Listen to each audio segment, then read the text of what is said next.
অনেকে এখানে আজকে এই সরকারের কাছে বিগত দিনের অত্যাচার অবিচার নিয়ম বহির্ভূত কাজের কথা বলার জন্য জাতীয় প্রেস ক্লাবের সামনে সমাগত হয়েছে।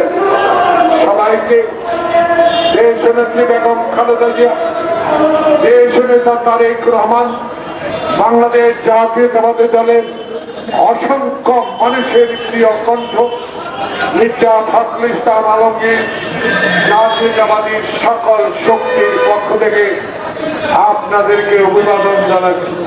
প্রিয় সাংবাদিক বন্ধু, বৃষ্টি ভিজে রোদে কষ্ট করে বিগত 16 বছরে স্বাধীনভাবে কথা বলার সুযোগ আপনাদের ছিল।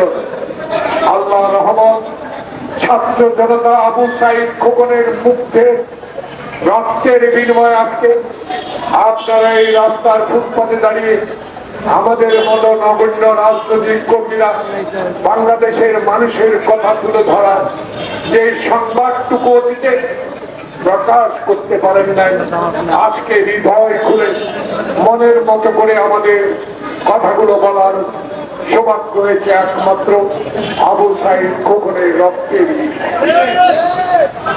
প্রিয় বন্ধু, বৃষ্টি বিজয় দিনে বক্তব্য বাড়াবো না। বাংলাদেশের 18 কোটি মানুষের এখন একটি দাবি, সেই দাবি হলো যে ভারতের রাষ্ট্র নিয়ে আমরা স্বাধীনতা যুদ্ধ করেছি, যে ভারত বিশ্বের গণতন্ত্রকে দেশ হিসেবে দাবি করে, সেই ভারত গণতন্ত্র নিয়ে অহংকার করে, সেই ভারত বাংলাদেশকে স্বাধীনতা যুদ্ধে সহযোগিতা করেছে, সেই ভারতের প্রতি এই সময়ের মানুষের দাবির কথা বলতে চায়।